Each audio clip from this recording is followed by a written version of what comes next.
విశాఖ జిల్లా భీమిలిలో honey trap కలకలం రేపింది. శ్రీకాకుళం జిల్లా వాసి రామారావుకు ఓ యువతి ఫోన్ చేసి మాడుగుల వద్దకు రావాలని తెలిపింది. పలుమార్లు ఫోన్ చేయడంతో ఆమె చెప్పిన ప్రదేశానికి వెళ్లిన రామారావును నలుగురు దుండగులు కిడ్నాప్ చేశారు. దాకమ్మరిలో నిర్మానుష్య ప్రాంతానికి తీసుకెళ్లి అతని వద్ద ఉన్న మనీ ఏటీఎం కార్డు తీసుకున్నారు.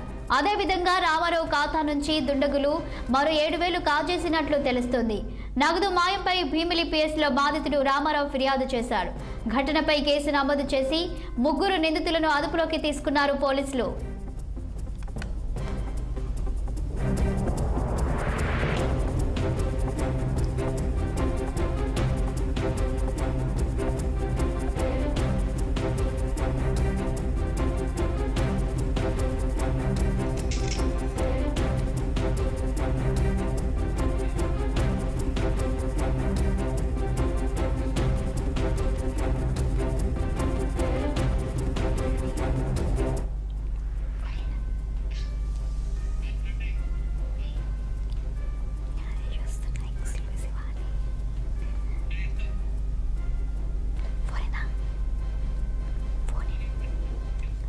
ఇక ఇదే అంశంపై మరింత సమాచారం మా ప్రతినిధి కన్నబాబు ఫోన్ లైన్లో అందించడానికి సిద్ధంగా ఉన్నారు.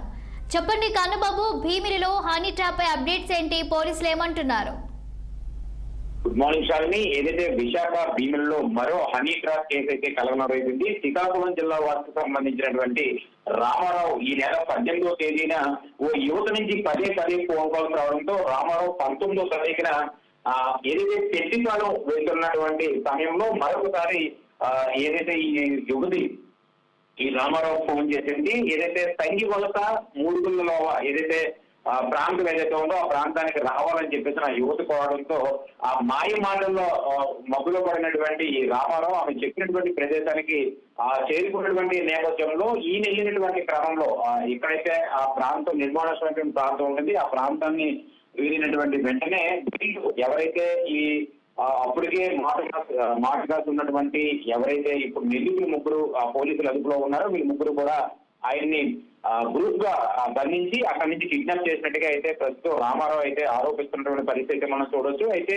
సైన్స్ వలస మూడుగుళ్ళ వద్ద ఉన్నటువంటి ఈ ప్రాంతంలో ఆయన కిడ్నాప్ చేసినటువంటి దానిని దారికమరిలో నిర్మానుష్యమైనటువంటి ప్రాంతానికి అయితే తరలించారు. అక్కడ రామారావు వద్ద ఉన్నటువంటి సుమారుగా 48,000 రూపాయలు ప్లస్ ఏటీఎం కార్డులు దుండగల దగ్గర నుంచి తీసుకున్నట్టుగా అయితే రామారావు అయితే ఆరోపణ అయితే వ్యక్తం చేస్తున్న పరిస్థితి అయితే ఉంది. అయితే రామారావు ఎవరికి ఈ విషయాన్ని చెప్పకుండా చూసుకున్నటువంటి పరిస్థితి అయితే ఉంది. ఎందుకంటే బయటికి చెప్పుకుంటే పరువు పోతుంది అన్నటువంటి, ఎందుకంటే అమ్మాయి ఫోన్ చేస్తే అలాంటి ఆ ప్రాంతానికి ఎలా వెళ్ళిపోతావు అని ఆరోపణలు ఎదుర్కోవాల్సిన పరిస్థితి వస్తుందేమో అని చెప్పేసి విషయాన్ని అయితే గోప్యంగా ఉంచుకున్నప్పటికీ కూడా ఆ తరువాత రోజు మళ్ళీ అదే రామారావు ఏటీఎం నుంచి కూడా 7,000 రూపాయలు డ్రా చేసినటువంటి పరిస్థితి కూడా ఖాతా నుంచి కట్టడంతో ఆయన అక్కడ ఉన్నటువంటి ప్రాంతం నుంచి ఏదైతే ఆ లిమిట్స్ ఏదైతే ఉందో అది భీమిలి లిమిట్స్ లోకి వస్తుంది జరిగినటువంటి క్రైమ్ అంతా. దీంతో భీమిలి పోలీస్ స్టేషన్ కి ఫిర్యాదు చేసినటువంటి నేపథ్యంలో రామారావు ఇచ్చినటువంటి ఫిర్యాదు మేరకు బాధితులు ఇచ్చినటువంటి ఆధారాలన్నీ కూడా సేకరించి ఒక 4గురిని ఇప్పటి వరకు కూడా అదుపులోకి తీసుకున్నట్టుగా తెలుస్తుంది. అయితే 5 నిందితుల్ని అదుపులోకి తీసుకున్నారని మనకు ఉన్నటువంటి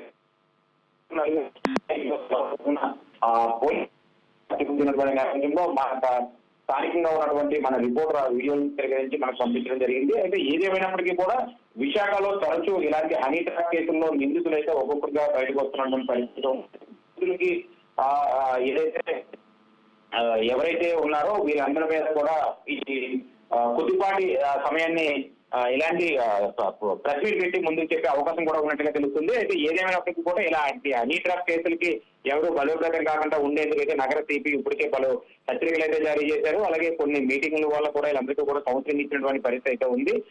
విశాఖ ఏజెన్సీ విశాఖ భీముల్లో ఈ యొక్క కిడ్నాపింగ్ లేదా ఈ యొక్క హనీ ట్రాప్ సంబంధించినటువంటి విషయం అయితే పూర్తిగా కలకలంతో భీమిలి ప్రాంతం అంతా కూడా ఒక్కసారిగా ఈ హనీ ట్రాప్ విషయం మీద చర్చ జరుగుతున్నటువంటి పరిస్థితి మనం చూడొచ్చు.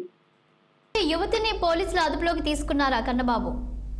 అంటే ఇక్కడ జరిగినటువంటి పూర్తి సిచ్యువేషన్ చూస్తే కనుక హనీ ట్రాప్ కు సంబంధించినటువంటి ఈ ఎవరైతే ఈ అమ్మాయి మాట్లాడిందో అమ్మాయి వాయిస్ మిమిక్రేట్ చేసి వీళ్ళు కాల్ చేశారా లేదా నిజంగా అమ్మాయి అంటే యువతి ఎవరైతే ఉందో ఆ యువతి చేత ఫోన్ చేయించారా అనే విషయంపై అయితే పోలీసులు అయితే కొంత ఆరా తీస్తున్నటువంటి పరిస్థితి ఇక్కడ మనం చూడొచ్చు. ఎందుకంటే రామారావు మొదట్లో ఆ విషయాన్ని బయటికి ఎవరికి చెప్పుకోకపోవడంతోనే ఇక్కడ ఆ ఇష్యూ జరిగిందా, లేదా ఆ రోజు జరిగినటువంటి పరిణామాలు ముందు, లేదా వీళ్ళ రామారావుకి లేదా యువతికి జరిగినటువంటి ఫోన్ సంభాషణలు ఏ రకంగా ఉన్నాయి విషయంపై అయితే పోలీసులు అయితే ఆరాధిస్తున్నటువంటి పరిస్థితి ఉంది. దీని మీదే పోలీసులు కేసు నమోదు చేసి దర్యాప్తు చేస్తున్నటువంటి పరిస్థితి కూడా ఉంది. అయితే ఆ యువతి ఎవరు ఏ యువతి చేత ఈ ముగ్గురు నిందితులు కాల్ చేయించారనే విషయం అనే కోణంలో కూడా పోలీసులు అయితే దర్యాప్తు చేస్తున్న పరిస్థితి ఉంది. అయితే ఈ నిందితుల దగ్గర నుంచి ఈ రోజు సమాచారం రాబట్టి మరికొద్ది సేపట్లో పోలీసులు ఉన్నతాధికారులు కూడా దీని మీద ప్రెస్ మీట్ పెట్టే ఆలోచనతో అయితే ఉంది. అయితే ఈ విషయానికి సంబంధించినటువంటి నిందితులు విజువల్స్ అయితే 6 టీవీకి ప్రత్యేక ఎక్స్క్లూజివ్ గా విజువల్స్ అయితే దొరికినటువంటి నేపథ్యంలో ఏదైతే ఇలాంటి సంఘటనలు ఏవైతే మళ్ళీ రిపీట్ కాకుండా ఉండేందుకు పబ్లిక్ అంతా అవేర్నెస్ ఉండాలని అయితే 6 టీవీ కూడా కోరుకోవడం జరుగుతుంది. Thank you Kannababu.